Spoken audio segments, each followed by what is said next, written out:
How would you like to achieve your first million? And today we have Simon joining from London. Yeah. Say, Yay! good, because in this broadcast, the majority of people that we interview, they come from United States. So I'm happy to have someone from London here. So Simon is a business coach and has been grooming entrepreneurs for quite a long time right now. So, Simon, what are the 5 steps that entrepreneurs should be doing to make the first million? Welcome to Unstoppable Podcast with Harry Sardinas, inspiring conversations with influential millionaires, investors, thought leaders, entrepreneurs who are making a massive difference with their innovative products and services, and sharing the challenges and wisdom of how they sold their first million. Well, Harry, there's a number of things in these 5 steps. One step is more important than the rest, in my experience. I get a lot of entrepreneurs come to me in my role as an educator of entrepreneurs and as a mentor, and they come to me and they say they want to build a business, and this is their big plans.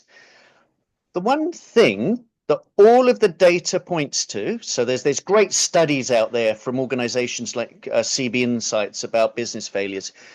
The most important step, and the first step, is validating their business idea. So a lot of people say, I've done some research, and what they mean is they've looked at a market. They can see that there's competitors. They can see what other people are doing. They've looked at data, but none of that proves that they are the person that can launch a business and communicate to customers in that market. So the number one problem is validating business ideas. People don't do it. And just I need to elaborate on this, because the other 4 that follow come from this. As human beings, Harry, we love to create things. It's just in our nature. So if we have an idea for a business, and I think many of your viewers, listeners will equate to this, we go, well, what are we going to call it? Is there a web domain? What's available? Well, actually, unconsciously, you're building a brand. You haven't got a customer in mind at the moment. You're going, what am I going to call it? I mean, customers. You have a product mind. You have a product mind, no customer in mind. Yeah. And so you're already building a brand. What am I going to call it? Then the next thing, people go, well, I want to build my product or my service. I want to build. So we like to create, maybe make a website, maybe produce a business card, maybe a logo. None of that is relevant at the beginning. Absolutely. The one thing that's relevant is solving problems for customers. And if you can find a problem that's a big enough headache, not just a little one that they already solve, because most of them they solve in one way or another. If you can find a big enough one and you can get to those people, they'll pay you for it. So exactly, they're willing to pay. That's the other thing. Yeah. You have to solve exactly. something big enough, they're willing to pay. So that's what I would say. That ahead of everything else is the biggest problem. And that's the number one thing they should do. The next thing, which follows on for that, is more of what they mustn't do. But so many make this mistake that they come to me and they say, look, I'm looking at launching a business. And I say, I mentor, how can I help you? And they say, I'm looking for investment. And I go, so you're looking for somebody else's hard-earned money to fund your great idea you haven't proven that anybody wants. And they look at me and I go, yeah, so how's that going to work? How are you going to convince somebody? And after they're complaining, well, I cannot find funding, I cannot find funding, nobody wants to invest in me. Why other people find funding and not me? And it's always the way. And you say, well, actually, you don't need to spend any money, first of all, to find out if you're solving a problem. There's ways of doing this. And believe you me, if you're solving a problem that you as an entrepreneur can find people and sell that solution to the problem to, investors will line up. Everybody complains there isn't enough investment out there. We're in London, or Oh, I'm in London. plenty. There's so much investment Oof. money out there, but they're not. In London, there's a lot of money. Yeah, Plenty. people aren't silly though. They're not going to give it to you to play with ideas and go. It's not Christmas every day. So this is the number two thing. Don't look for investment at the beginning. Look Until for you're investment ready. Until we're ready. when you're ready, when you have traction, when you have We pre-orders. will talk about that later on. When you have, yeah. So that's my number two. So, but it's people focusing on the right things, and the right things being customers, not investor money. Better money from customers is better than money from investors in every way. Number three, unsurprisingly, is when they've got an idea and they validated it and they haven't made the mistakes of chasing the wrong things, is they need a plan. You need a plan. Because I think it was Benjamin Franklin, actually, that said, if you fail to plan, you plan to fail. If you don't have a plan, and many people, and by the way, I'm preaching these things from experience. I've started businesses many times where the only time I've actually written down a plan is if I was wanting to go to the bank for an overdraft, or I was wanting to grow my business through some sort of finance thing when I got customers. Most people go, well, this is what I want to do, and they have a to-do list of things to do. They don't have a strategic launch plan. And often when people are looking for investment, that's the time they write a plan. But it's fantasy. Harry, most business plans are fantasy for investment. They're going to disrupt a $6 billion market. Story. Yeah, they're going to be the next unicorn and so on. Yeah. They're going to be the next. And look at my research. Look at my research, they'll say. And look at the size of the market and the penetration. And look at my plan that says, this is how I'm going to get there and give you a return. And this is what we're going to spend on marketing. We've got $100,000 budget here, and we've got this. I mean, I'm really sorry, but that's BS. It's fantasy. By the way, Mike Tyson said that all the plans are very good until you receive the first punch. That's it. Exactly. So your business plan is going to last until you receive the first punch. Yeah. It's customers that give you that punch. Absolutely. And it's coming to you 100%. 100%. Guaranteed. Always. And so you need a proper strategic plan, and to work by it, and to understand, and this plan needs to make sure that it involves customer segments. Who's your customers? What are their motivations? How am I going to get to them? Which channels? Is it TikTok? Is it Facebook? Is it email? Or if you're B2B, is it through B2B sales channels, through meetings, through all of these things? People don't plan that. They just go, hey, I've got an idea. And it's not structured. So planning is my number three.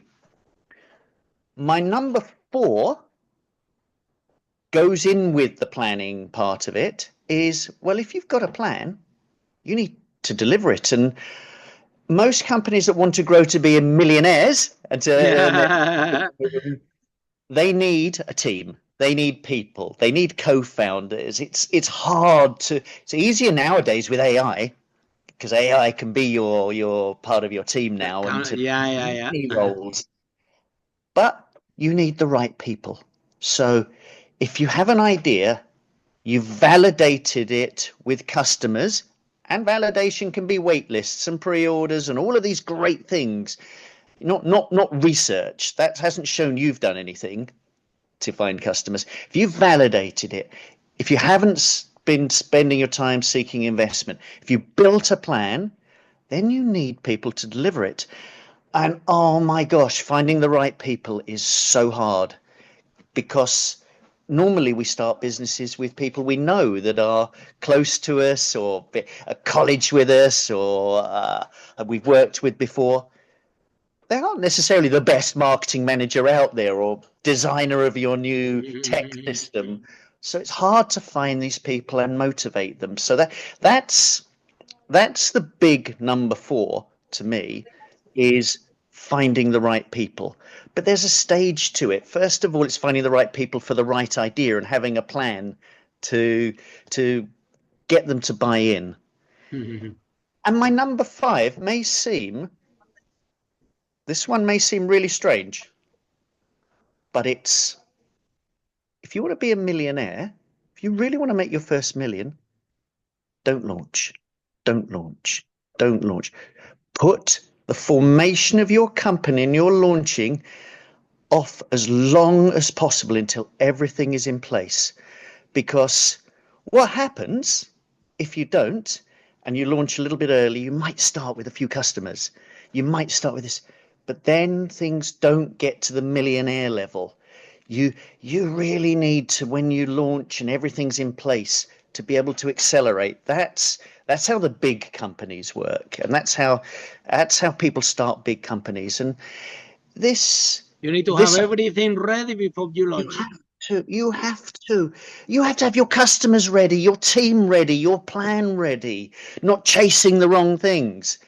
And then that's the big one. So this is and the nice thing about this approach is, it's backed by data, the reasons business fail. These are the main reasons businesses fail.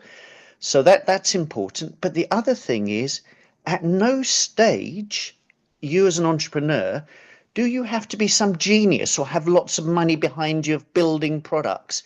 You've got to work hard as an entrepreneur, finding customers, putting the right things in place. This is all pre-launch work, and you haven't employed anybody now. You're not under stress, time constraints. So it's an approach that leads to people earning big money. But it's further downstream. Don't rush it. Don't launch the wrong idea with the wrong people, with the wrong plan. So that's how I would answer your question there, Harry. So Simon, that the great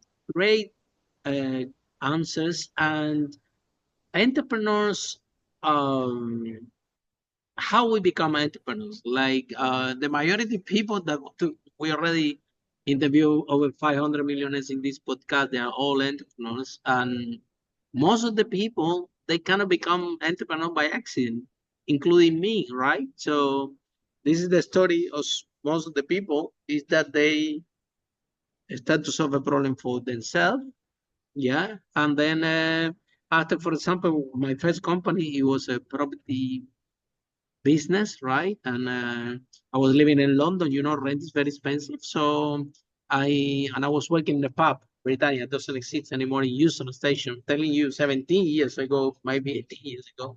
And I'm getting my salary from the pub, and after I go, then I pay my Oyster card, I pay my rent and everything. I saw that the rent was a big part of that of my salary. So I'm thinking, well, if I don't solve this rent issue, I'm not gonna have any money left. Yeah, they were paying me £575 per hour. How long was not even £6 per hour? How long that was? So then I decided to rent one house and to live in the living room and to rent the other rooms. There you go. Now my next salary comes, and now I have an extra £700. I'm like, wow, this is amazing. I'm rich. So I went to be kind of spending more than I was making for 2 years in a row. And then after this, after I did this, so then I solved the problem for me. And then I think, okay, let me try to solve this problem for other people also, and then I can make money out of this. And that's how I became an entrepreneur, kind of by accident. There is no entrepreneurs in my family. My grandfather would have a little grocery store, but he died when I was very young, so I couldn't teach me that much, and couldn't teach me anything. And around my family and everybody have a job. My parents are teaching, my mom is a teacher, my dad is a teacher, and everybody in my family had a job. I was the first entrepreneur. However, now uh, my brother also is an entrepreneur now, and I'm trying. I drag few people from my family to have little business and so on. But we became entrepreneurs by accident, and then we are in this nightmare when we start to become an entrepreneur because we need to learn about tax, we need to learn about accounts, we need to learn about marketing, we need to learn about sales. I didn't even know what marketing was. I realized after big long way in the business, long way, I realized we were posting the rooms in Gumtree, and after 2 years is when I learned that what was marketing, what was sales, and I understood that my marketing strategy was posting in Gumtree because we didn't know any. I didn't know anything. All we knew is that if we post in Gumtree, somebody will call you for the room, you rent it, you make money. We didn't know that this was marketing. I didn't have any clue that was marketing. I find out later on. Yes. So, Simon, in that work to grooming entrepreneurs, is a very challenging job, especially right in the very beginning. And I resonate with you because this is exactly what happened. Entrepreneurs are very product centric. They love the product. First time entrepreneurs, they are very product centric. They love the product. They think that the product is going to change the world, and they remortgage the house. They ask the money from family and friends after they come to see you, find investors, and they will eat as much money as possible because they're so emotional, so in love with the product they're going to save the world, and nobody knows about, and nobody has paid anything yet, but they believe that. And then you go to the investor, which happened in front of me several times, and the investor said, okay, guys, call me your next idea. And the guy said, calling me and said, look, why he means next idea? I need money for this one. And the investor are thinking, these guys are good, but wow, still they are not an entrepreneur yet. They are a long way to go. Yes. So Simon, tell us, how can we do to groom entrepreneurs effectively, so they can actually grow the business and don't fail like the studies like we have in all over the world, but especially 90% of businesses failing in the first 2 years. They don't sell the first million. They don't get the product market fit. So what can we do? Well, well, first of all, Harry, what I will say is this is a great question for me because my job is building entrepreneurs. So a long time ago, I understood that in most cases, entrepreneurs aren't born, they're made, they're built. And a lot of it comes through them building themselves through trial and error. They fail. It's a skill. It's a skill set. The more you practice, the better you become. The more you practice, being an entrepreneur is a skill. Everybody can be a good entrepreneur. It's just like the more you practice, the better you become. Exactly. It's like being a tennis player. Or driving. If you don't practice, you now. The thing about entrepreneurs. You define practice, Simon, because this is when the thing goes wrong. People don't like this practice because the practice with the entrepreneur is failing, is losing money, is adapting, is listening to your customer. This is a type of practice that entrepreneurs don't like this type of practice. Yeah, and otherwise they don't get the skill, right? People don't actually understand what it means to be an entrepreneur.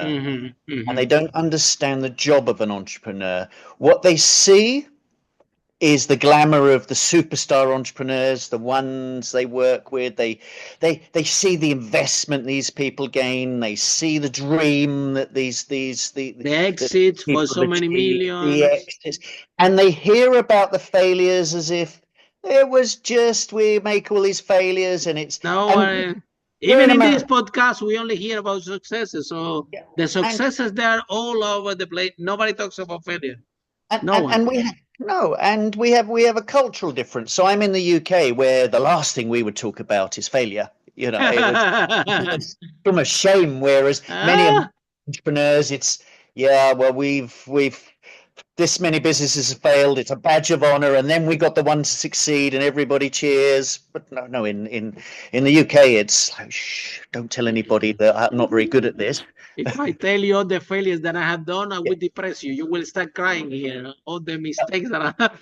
But the thing about building an entrepreneur is you don't have to have these failures and spend lots of money, because if you turn it on its head and say, well, actually, as an entrepreneur, I'm experimenting with customer problems. So, and with experiments, any scientist doesn't get this experiment right first time. They experiment, they put a little bit more in, they change this, they change that. So if you're doing experiments early on about customers and customer groups and finding what they really need and making assumptions and testing them and putting hypotheses, testing them, and they're not working, you're not failing, you're experimenting. So it's a mindset. That entrepreneurship is a mindset as well as what you do. It's not, this isn't failure, this is understanding and learning. Then you Practicing learn is, and you learn. is gaining the skill. Practice and you learn. You practice and you learn. But don't practice spending lots of money. No, that's crazy. Practice for free and there's lots you can do by observing customer behavior, by building a wait list or doing customer interviews. Most people don't know how to do customer interviews. They'll say, Harry, I've got this idea. What do you think? Now, what's somebody going to say? They're not going to say, look, that's a terrible idea. But that's a terrible question. Oh, yeah. So that doesn't give me us, yeah.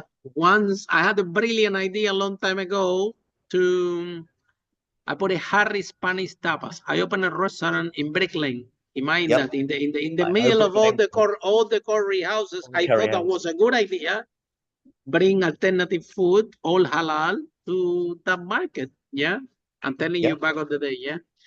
So I didn't ask to anybody. I thought that my idea was brilliant, and I thought I'm gonna change the landscape of Brick Lane. Long story short, I lost 200,000 pounds. I lost my girlfriend back in the day. It was a total disaster.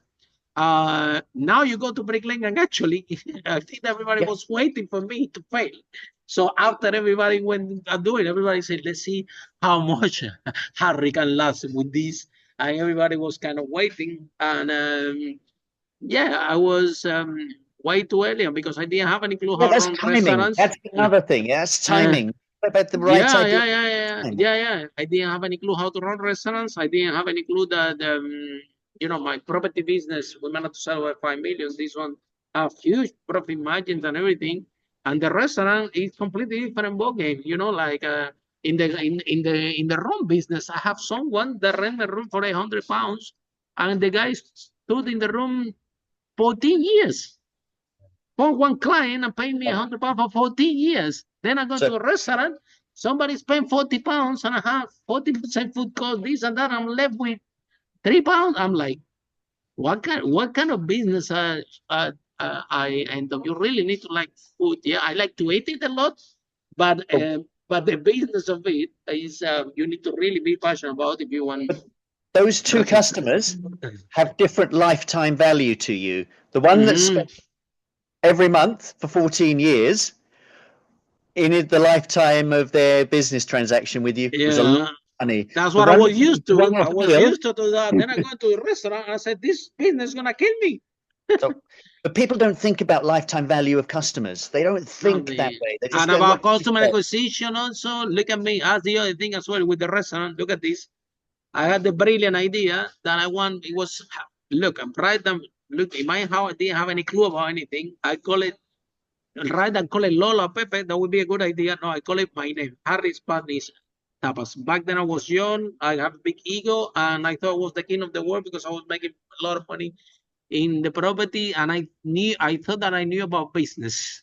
And then I go there to Brick Lane and said, look, I want a guitar on the ceiling because this is a Spanish restaurant, and this restaurant is going to be so good that clients just going to pass by Brick Lane and it's going to go. So I want a guitar in the ceiling. My business look at me. I remember Matt, the Polish. I said, Harry, do you really want it? Do you need this guitar?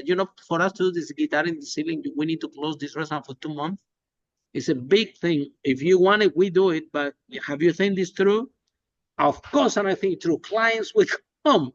Look, the guitar, we made the guitar. In fact, the restaurant was closed for 2 months and a half, paying rent, paying everything. Guess what happened? It was so beautiful that after 2 months and a half, this restaurant opened in Brick Lane. One of those days that it was like a celebration in Brick Lane, the launch, where a lot of people was walking in Brick Lane, like a Sunday like this. We opened the door. You know how many people get in? 0. And I'm like, oh my God, Yeah, this is not gonna, how come nobody see my restaurant? So 0. but And that was a sometimes big lesson.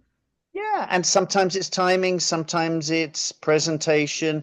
Where I live, they've I thought the clients will come. I thought the clients will come because my restaurant was beautiful. Yeah. They don't come when your restaurant is beautiful. There are other things. Clients are irrational. Took us 8 months, a year to find out that we put in a Spanish omelette and we cut it in pieces and people try it. That's how that we're going. Took us a year. Experimenting. You're experimenting until you find out what the customers want. Long story short, now the restaurant is a Chinese restaurant, halal as well in Brick Lane. And the other day I passed by there, and guess what happened? It's a Chinese restaurant, and my guitar is still there. The Chinese guy arrived there and said, well, this is a Chinese restaurant, but I'm not going to remove this guitar to make it Chinese. Keep it, and, it's running very successfully. So the point of the story, Simon, is that sometimes because we have a successful business, entrepreneurs, we think that we know about business, and that skill is not mature yet until you have more than one. Yeah. Yes. Or until you go to the different phases of that one that you have. Good one, because that's the other thing as well. Go to 0 to 1 million is completely different to go from 1 million to 10 million, completely different to go to 10 million to 100 million. You have to actually unlearn and relearn again. And sometimes you're not good in that phase. Some people are good from 0 to 1, other people are good to 1 to 10 million. We have people in this podcast that they are good from 100 million plus to a billion. That was their thing. That was what they specialize. So and then we have the entrepreneurs in the middle that they think that they want to become an entrepreneur because they have this they have this idea, but it's going to take a little bit more than that, because developing this skill is, you need to have a lot of setbacks, you have to put a lot of hours, and then you need to find a mentor. And this is something that very little entrepreneurs, they do it. They say, no, what's the point to find a mentor? I don't have money. Well, you don't have money for anything, right? But how important is a business mentor for the entrepreneurs that, especially like me, at very young age, that they think that they know everything. And then when you have a major setback, you realize that you are a nobody and you're not a big deal as you thought, and you still need to learn a lot. And it's a way long journey in order to become a serial entrepreneur or a successful entrepreneur. So tell us, Simon, why people don't want to hire coaches and mentors? Well, I think, first of all, people don't have enough confidence in their ideas and themselves that to actually spend their own money on it. So, and you would think, well, why don't I hire somebody with some experience? But spending your own money for somebody to try and teach you something you're not really believing or knowing enough about. You don't really believe in your product. Really you believe, yeah.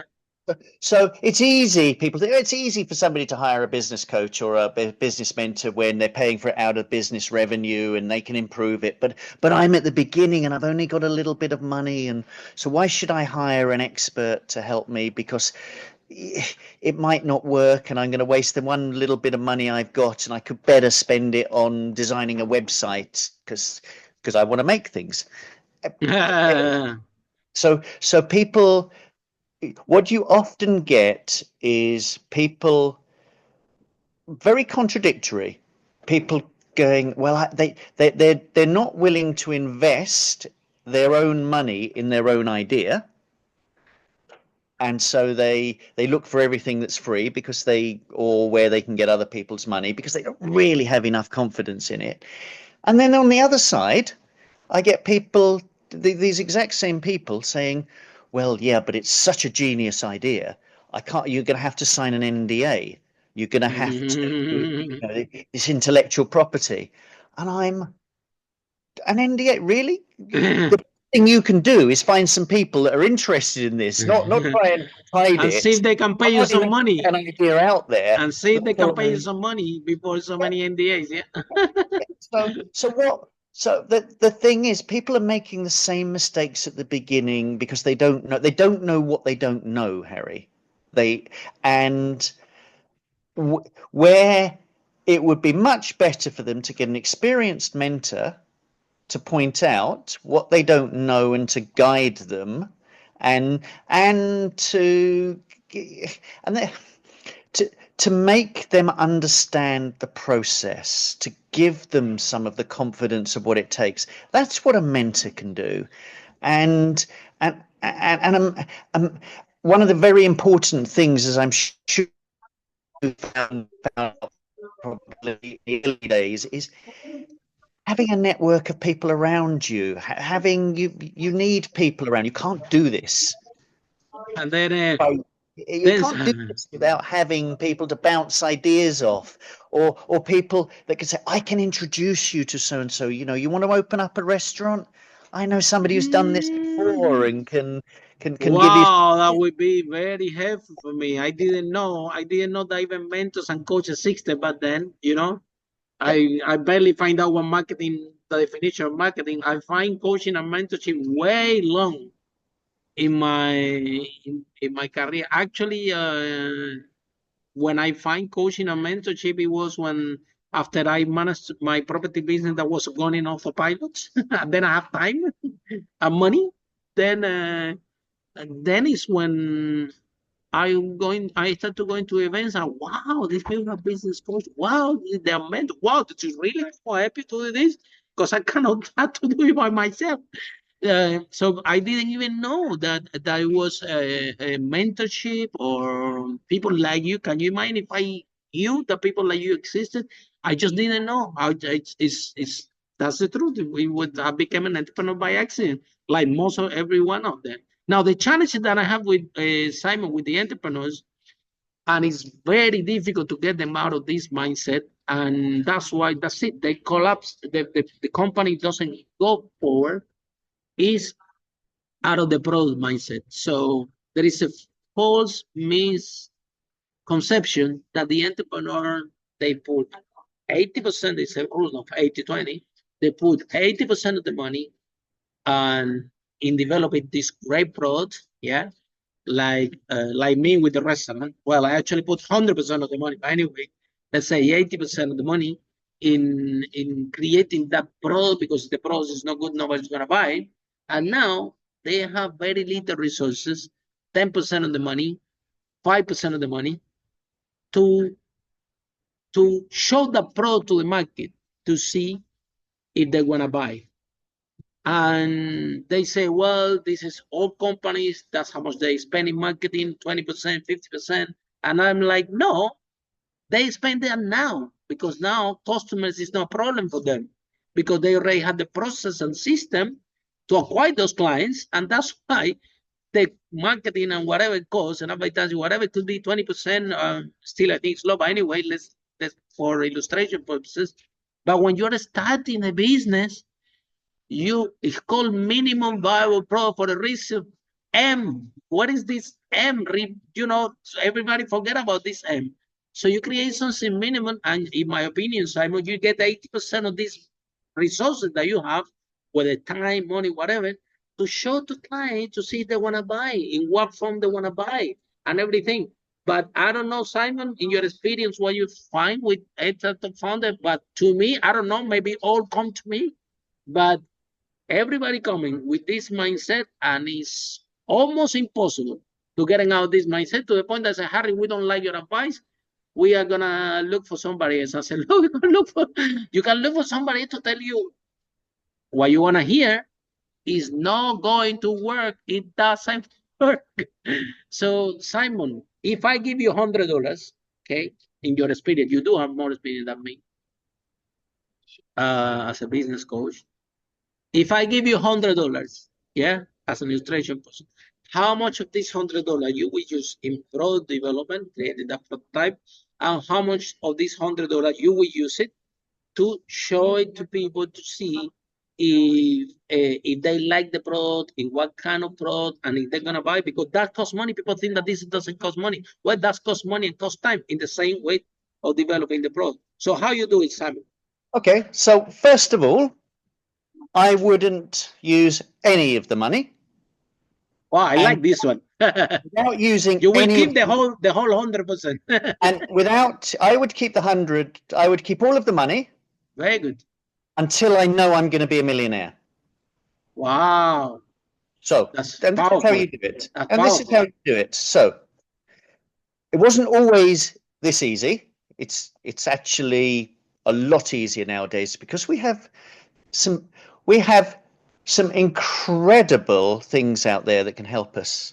There's this thing called AI, and there's this thing called the internet. And these two things are basically free. They don't cost us money.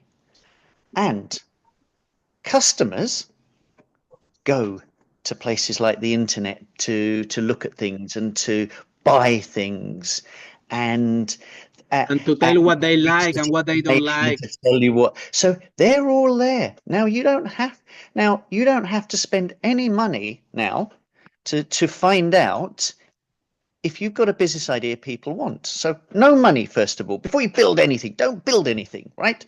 So what you do is you say, I've got this idea. So let's say I want to open up a bike shop instead of a restaurant in my local main street, high street, wherever I'm based.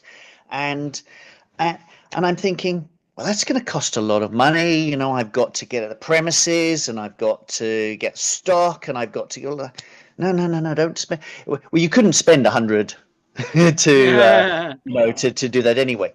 But you can spend 0 and find out if this bike shop's a good idea. So what you would do is you would, well, like any shop or store, location's quite important for customers, because now you have to think about customers. Who are your customers? So who is it serving? What problem is it solving? So there's how convenient it is. How many bikes in technical terms, feasible, viable, desirable. So there's these 3 circles that have to intersect, but it's all around customers and whether you can actually do it. So now I can go, well, actually I want to open up the shop somewhere in North London. So I can do a little bit of research. It's not costing me any money. I can ask my AI about all the shops, the stores that are available there. I can ask it to find me what customer profiles, what sort of customers go and buy bicycles or in shops, and it'll tell me there's consumers, there's people that cycle to work, there's eco-friendly, commuters I meant. There's what type of bikes they're more likely to buy. So I can do all of this. And then I can ask it to create me, because it can do that now. I mean, I did some Claude yesterday, one of the AIs. I asked it to create a website for me, not for a bike store, but it's my bike store. And then you say, and with it, I'd like a wait list. And when people click on there, if they're interested in a new bike store in my area, give us your information. We'll even update. you can have it online first, so you don't have to. You save the money for the rent. and then you can ask it to produce pictures. So you can do it online of what the bike store is going to have, and what it's going to stock, and it's cost you nothing. I haven't spent your $100, £100 yet. I've spent nothing, right? Exactly. And I've gone onto the internet and I've collected, and if I can't get anybody interested in my local area for a bike store, why would I spend all my money if I can't do it? It's not for me. Maybe it's a good idea, but it's not. So I can do all. So I wouldn't spend anything. And then I would, and then I might say, well, let's do a version of this. So like in the minimum viable product, I might do this as a pop-up. Might find somebody in the Very area, good. some That's a very very good that's the idea of minimum minimum viable viable store, product. Yeah. because I've now shown that there's interest. So for my wait list, I brought them into my And pop-up. maybe you can have a stock of 1,000 bikes. Yeah. You only have 10 or 15 in your Yeah, pop-up yeah, store, but then you can have the rest in whatever. Uh, yeah, and then people order online and you deliver it, so you yeah. don't pay space, You you haven't don't pay paid anything. the It's space, a you haven't lot paid of the store. uh, You've got people, so you're just testing, you're testing, so you're spending very little, and it's before only, you launch, exactly like you say, and then before if you you find get this is ready what for people launching. want to pay for, then you go out and then you start spending your money. You go from testing, so you go from validating your idea through to your minimum viable product, through to what we call the main stage that entrepreneurs want to get to, because this is what makes them the millionaire, is when they've got what's called product market fit. A market Yeah. wants exactly what Feed you're the product, selling. and then you sell the Then, million, which then is you then you will then, sell your million, like what this whole podcast is about. then Yeah. you can sit on the beach with your Everybody, pina yeah, exactly. coladas Everybody and want the million. What that's gonna take? And like I always say, Simon, first time founders, they are very pros focus pro. Second time founders, they focus more in marketing and sales because they understand that if they have the strategy right, they can yes. bring a product and show it, and they already have the strategy to put in front of that market. But what you're talking is even more interesting, is what I always said, the third time founders, they think exactly like you do. They create the market first, after they design the marketing and sales strategy. And the last thing that they look is the product, because they already know what type of product that market wants, in what form, and you already know even how to present it to them. But Yes, I things, mean these Simon, first time founders, these first time they're founders, doing it all the way around, they do it and the it's a wrong, big, they do it the other way around. the other So way around. And I don't know, why do you think that that everybody, I think, like a I large number, they do it all the way around. they do Uh, that though because we're human beings and we like to mhm. create That things. was my path, by the way, as well. I arrived to this conclusion after so many years of business and so many setbacks Yes, as well. yes. But So many experiments, but call them experiments that didn't go experiments, right yeah. So because oh you my God, learn so from many them. Because you experiments learn from developing them. that skill. So So then, but I know, Simon, that if I find someone when I was starting my first business that I'm already pro, and I'm drop my ego, someone like you with experience come and tell me, Harry, look, you doing the thing the other way around. The restaurant is not gonna work. You're doing the other way around. This business you're doing is not go is might work, but you going uphill for nothing. You're gonna work 10 times harder following this path that you have. And if you're lucky, you make it work, but you have a high chance to succeed doing it in this way. Um, how about this other way? That's why I think that mentorship, Simon, someone with experience, with track record, someone that like you have spent years businesses, can actually be very helpful, actually key for startup founders and for entrepreneurs to have you on the side to guide them. That's the other thing as well. Entrepreneurs think that we're gonna go to a business, tell them what to do. They don't want to mentor. They don't want to coach. We're not gonna tell them what to do. We want them to think. We want to ask them questions, and they need to come back with the idea. But they're so emotional love attached with that product but that yeah, mentorship, Harry, what I would say is mentorship is different for mentors yes, who are mentoring a established business to hmm, mentor I agree with who's you. a first-time entrepreneur. And the main difference is that the person in the established business knows their business. What they want is some support and help of To growing it. grow, exactly. They know all the moving parts. But for a novice or a first-time entrepreneur, they don't know what they don't know. Hmm. So they think, okay, I have got this good idea and I'm going to make it and I'm going to build it and I'm going to create it and this product and it's not working and then they would ask the wrong questions like how can I sell this? And you think, well, don't make it in the first place. Go back to customers, go back. Make something that people buy. How about that? Find out if it's a problem that people want you to solve. It's putting it the other way around, and that would just save them so much time, Pain, so much money, time, confidence, just all of these things in one. And mentors don't just bring the experience of that, they bring connections contacts, absolutely. because they have contacts. And often they might not be in the restaurant business, but I know someone who is that'll speak to you. So 100%. it all comes with experience and contacts, and we gradually get that as we build more and more businesses until it gets to a stage that we understand we're experimenting with customers to find what they want. We build something they want, and then we look at how do we scale it, putting the right people behind them, the right plan to build us into a millionaire's business. So it's a process and it's fun, and Yeah. most people can do it. I still firmly believe entrepreneurs aren't born. I show Of them no course not. Of course entrepreneurial not. child. They said you have to develop the skill, and you need to know when you have to let it go, when you have to. There are a few exceptions. You see, people see this Mark Zuckerberg, they see Steve Jobs, they see the people on Google, they see I don't know, Elon Musk. They see these role models that they went to zero and now they are billionaires, and everybody want to be like them without understanding that these are just exceptions. Yeah, and if you're good in the 0 to 1 million, the other day a lawyer in this broadcast came to me and told me, Harry, I want to grow my business. I'm hiring a mentor, and he told me, look, I find one coach that specializes in 0 to 500,000.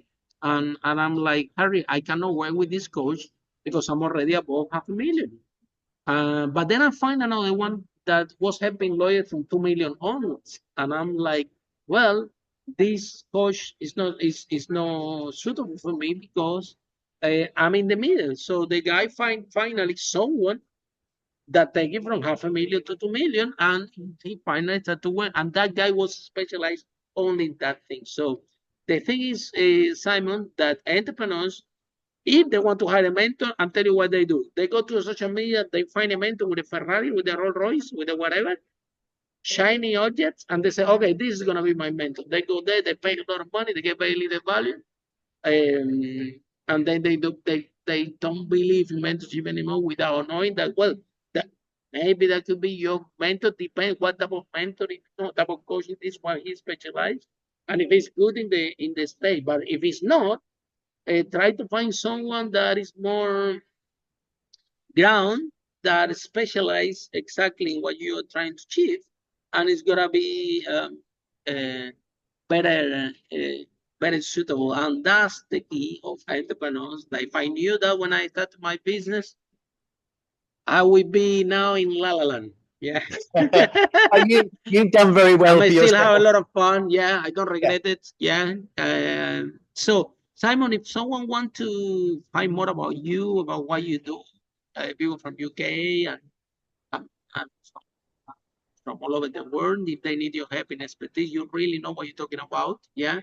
Um, and that's very important when you're helping entrepreneurs to grow the business, because there are business coaches out there that never have the business, and not necessarily hear me out. Yes, um, being a good coach and a good mentor, I know a lot of people that have a lot of businesses and they are very bad mentors and coaches, because one thing has nothing to do with the other one. The thing that you have done it, yeah, doesn't imply that you can actually guide properly these people, because you need another a skill set to actually guide them, and nurture those entrepreneurs and change the mindset. It requires a lot of psychology, patience, and demonstrating things. So how people can find you, Simon, how this process works? Can you share that with us? Yeah, it's actually really easy to find me because although I sort of mentor at and coach and educate at universities and various incubators, I also work with a whole group of mentors that help people start businesses in a Wow. foundation called 12 Ronnies, 12 Ronnies. So 12ronnies.com, if you look for it on the internet, 12 Ronnies.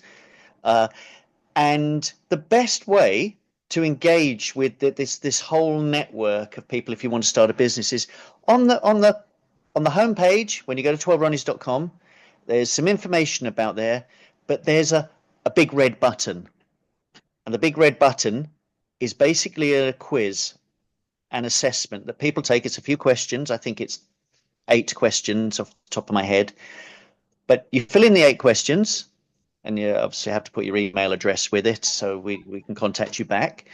And it sends you back, what stage are you as an entrepreneur? What stage is your idea? How can you be helped? How can you join a community? And if you're at the right stage for somebody like me, then it'll be fed through to me and I'll be able to contact you and say, okay, I think I can help you.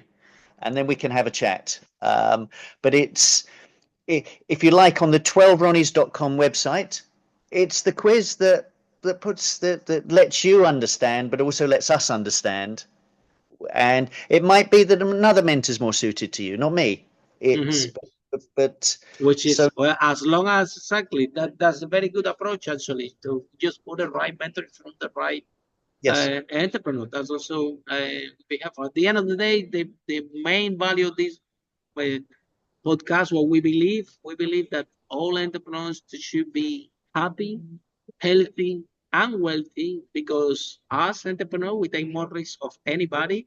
We before we succeed, we have to work very intense, developing this skill, this trial and error, and and very few people succeed out of this entrepreneur journey. And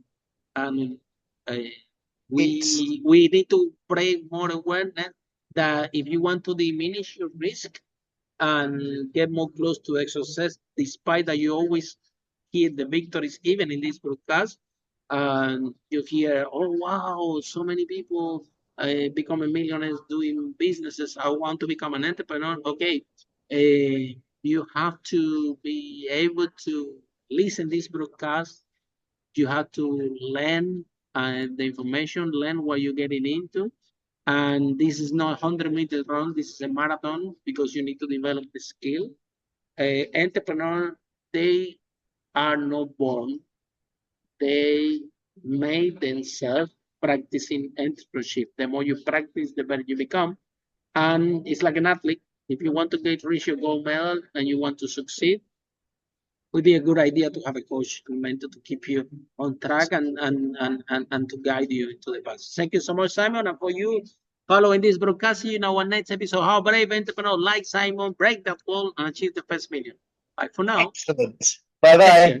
Pleasure. Ciao. Follow us for more interviews with world's most influential, audacious entrepreneurs that overcame challenges and adversity, providing you with the blueprint of how they sold their first million so you can grow your business exponentially.